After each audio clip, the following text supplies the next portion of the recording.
চাঁদগাঁও থানা পুলিশের ছিনতাই বিরোধী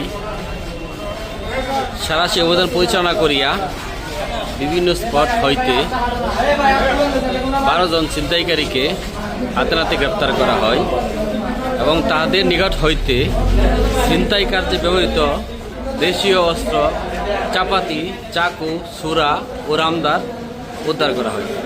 তাদের বিরুদ্ধে নিয়মিত মামলা রুজুপূর্বক বিজ্ঞ আদালতে প্রেরণ করা হয়েছে।